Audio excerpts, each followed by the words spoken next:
কোটা সংস্কার আন্দোলনে আজও উত্তাল রাজধানীর শাহবাগ। ঢাকা বিশ্ববিদ্যালয় থেকে মিছিল নিয়ে শাহবাগে আসেন শিক্ষার্থীরা।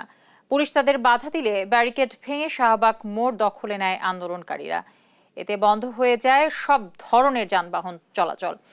বাংলা ব্লকেট কর্মসূচিতে যোগ দিয়েছে জগন্নাথ বিশ্ববিদ্যালয়, ঢাকা কলেজ সহ বিভিন্ন প্রতিষ্ঠানের শিক্ষার্থীরাও।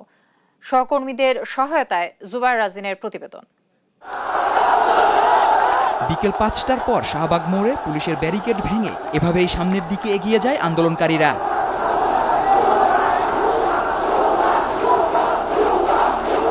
পূর্বঘোষিত কর্মসূচির কারণে বৃহস্পতিবার দুপুরের পর থেকেই শাহবাগ মোড়ের বিভিন্ন স্থানে অবস্থান নেয় আইনশৃঙ্খলা বাহিনীর পর্যাপ্ত সংখ্যক সদস্য।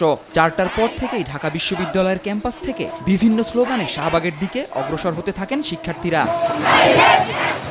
তবে শাহবাগ মোড়ে ব্যারিকেড দেয় পুলিশ। এতে পুলিশের সঙ্গে আন্দোলনকারীদের কিছু সময় ধস্তাধস্তি হয়। ব্যারিকেড ভেঙে পুলিশ সদস্যদের ঠেলে শাহবাগ মোড় ও মেট্রো রেল স্টেশনের নিচে অবস্থান নেন শিক্ষার্থীরা। পিছু হটতে বাধ্য হন পুলিশ সদস্যরা। এ সময় কিছু শিক্ষার্থীকে পুলিশের সাজোয়া যানের ওপর উঠে উল্লাস করতে দেখা যায়। বিভিন্ন স্লোগান দিতে থাকেন তারা।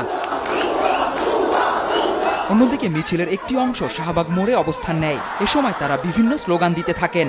বাংলাদেশে কোটা বৈষম্য চায় না, আমরা শিক্ষার্থীরা চাই মেধার ভিত্তিতে চাকরি হোক। আমি চাকরি না পাই কিন্তু আমার মেধাবী ভাইটি চাকরি পাক। বাংলাদেশের শিক্ষার্থীরা বারবার প্রতারিত হবার কারণে তাদের যে আস্থার ঘাটতি তৈরি হয়েছে, সরকারের প্রতি বিশ্বাসের ঘাটতি তৈরি হয়েছে, এই জন্য কিন্তু শিক্ষার্থীরা দায়ী নন। এই জন্য এই দেশ যারা চালিয়েছেন আগে, এখন যারা চালাচ্ছেন তাদেরই কিন্তু এই দায়টি নিতে হবে। এদিকে ঢাকা কলেজের সামনে থেকে মিছিল নিয়ে যাওয়ার সময় নীলক্ষেতে আটকে দেয় পুলিশ। পরে মিছিলটি আবারও ঢাকা কলেজের গেটে ফিরে আসে। আর জগন্নাথ বিশ্ববিদ্যালয়ের শিক্ষার্থীদের একটি মিছিল মৎস্য ভবন পেরিয়ে শাহবাগের দিকে আসে। জুবায়ের রাজিন, দেশ টিভি, ঢাকা।